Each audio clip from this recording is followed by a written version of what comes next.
umaga po sa inyong dalawa, kay Nanay Maribel at kay Tatay Eduardo. Yan.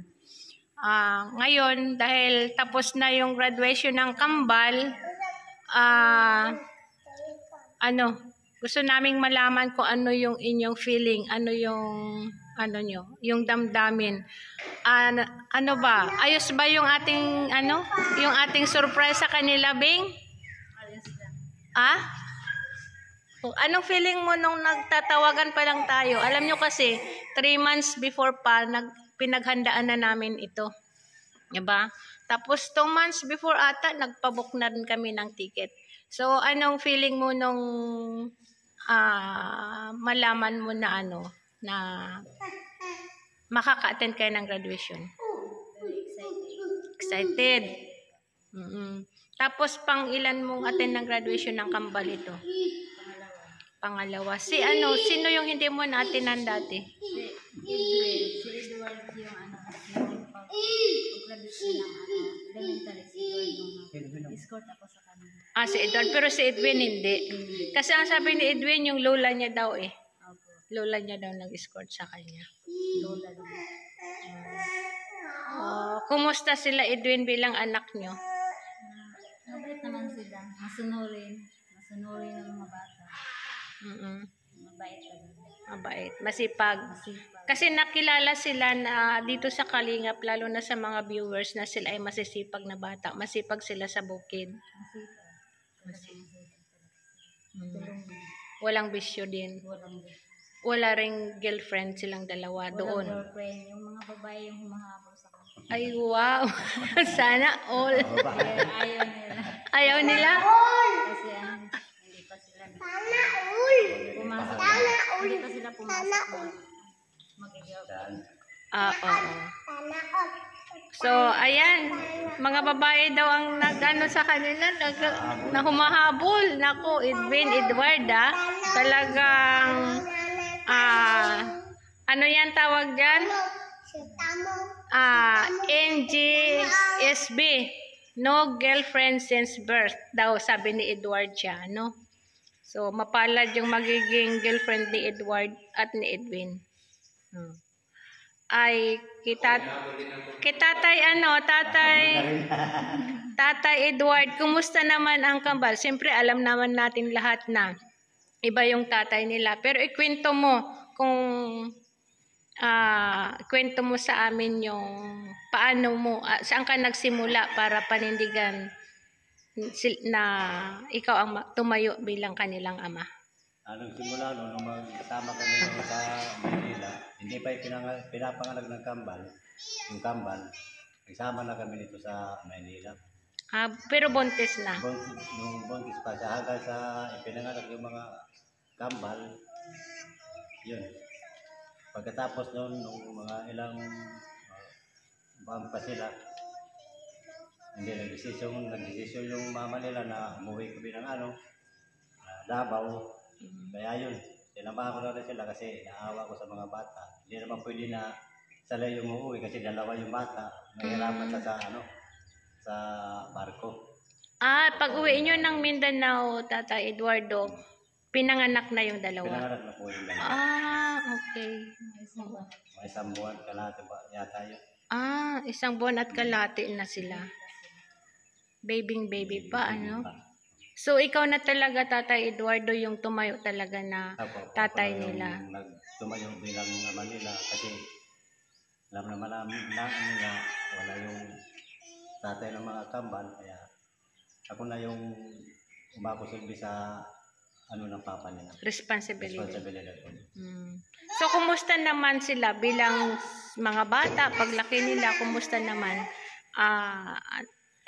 Siyempre nung isinilang sila, tapos may mga kapatid na din sila, hindi ba sila nagtatanong kung bakit gano'n ang itsura nila, iba yung kulay nila sa mga kapatid? Hindi naman nagtanong sila kung ano yung nila, saka kahit napapasin nila na iba yung mga ng itsura ng mga kapatid niya. Hindi naman sila nagtanong sa amin na, Ma, bakit ganito yung itsura ng mga kapatid niya? Kami, iba. Ganun. Okay na naman sa kanila. Wala namang problema. Ah, Ayun. kailan lang nila nalaman na iba pala yung kanilang ama? Nung time na, pero hindi ko alam, pero siguro iniisip nila na sa kanila lang. Mm, Sa isip lang nila ba na talagang na kung ano nila siguro na talaga hindi nila ako tunay na papa. Ganun. Siguro nararamdaman nila yun. Kahit hindi nila sabihin sa akin, nararamdaman nila yun. okay. Kumusta sila bilang anak para sa'yo kahit hindi tunay na anak? Okay naman sila para sa akin, hindi naman sila ng mga bata. Mababay talaga sila kahit saan alin sila. Talaga mababay sila. Hindi sila mga batang na pag-aalaga lang. Ganun. Pag nasa bahay sila sa amin, yung trabaho lang nila, maglaro ng basketball. And then, pagkatapos, uwi ng bahay. Ganun. Natulong din sa bukid doon. Oo, tumutulong sila sa bukid sa amin. Okay. So talagang alikas na sa kambal yung kanilang kabaitan, walang bisyo at saka kasipagan. Sipagan nila. Yan. So, anong masasabi mo na kahit papaano ay nabigyan natin sila ng kasiyahan, sa surprise natin? Anong masasabi mo? Para sa akin, masaya ko na kahit ako, hindi ko rin i-expect na tagapunta kami rito, makatambo kami sa graduation nila. Kasi hindi rin nila alam na gano'n ang mangyayari sa kanila. Kaya nung nakita nila kami, grabe yung iyak si Ivan. Emosyon, Emosyon at saka masaya sila. Hindi na maramdaman yung kasayahan nila na nakita kami. Kaya gano'n ang nangyayari. Napaiyak sila. Alam kong masaya talaga sila kasi syempre kami yung kasama dito at saka alam ko yung lalo na ito si Edward nagsasabi sa akin na gimingaw na daw siya o nalungkot na daw siya doon sa inyo, kaya sabi niya gusto niya raw umuwi kahit isang linggo lang daw siya doon, pero kung bigyan ng pagkakataon siyang uuwi siya, pero kung hindi mas pipiliin niya lang din na dito sila kasi iniisip din nila yung yung gastos, ganyan. Pero hindi ko talaga sinabi na kayo ang pupunta dito. Oo. Kaya maraming salamat at yun, salamat at naging successful tayo sa ating Nanay Maribel. Naging successful yung ating pa-surprise sa kanila. Kahit nahirap sa biyahe ito si Nanay Maribel at nahihilo sa aircon na bus. Kaya yun nga, pagsundo ni Pong ay napass out siya sa bus. Pero salamat at nakayanan niya. Sa pagbalik natin, balik ng Davao, ang sasakyan natin? Ordinary bus na lang. Ano ang kaya mo? Kung kaya mo pang aircon, kasama naman kami. Or magbaon na lang tayong maraming bunamin. Haplas. Madala tayong haplas. Okay. Ayan, salamat sa inyong at sana habang andito kayo dito sa amin sa Dait ay ma-enjoy nyo yung Dait. So marami pa tayong papasyalan. Kahapon ay tapos na natin ang SM, ang Ilog, sunod Bagasbas naman. Yan, pasyal tayo doon. So, ayan, marami pong salamat sa mga viewers. Thank you so much po. At saka sa, ayaw lang kasi siyang magpabanggit sa sponsor ng kanilang plane ticket sa round trip. Thank you so much po. God bless po sa inyo. No, maraming salamat. Ayan po, bye-bye. Ikaw, ano sabi mo? Wait lang. Para ito kay Diljan. Ano Diljan?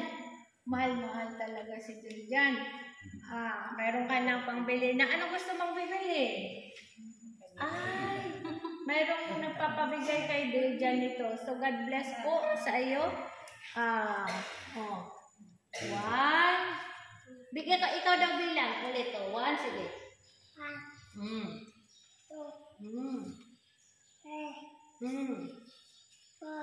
Four. Ilan yan? Four. Four. Ayan. Sige. So, ayan, salamat po sa nag-sponsor ng 4,000 para kay Diljan.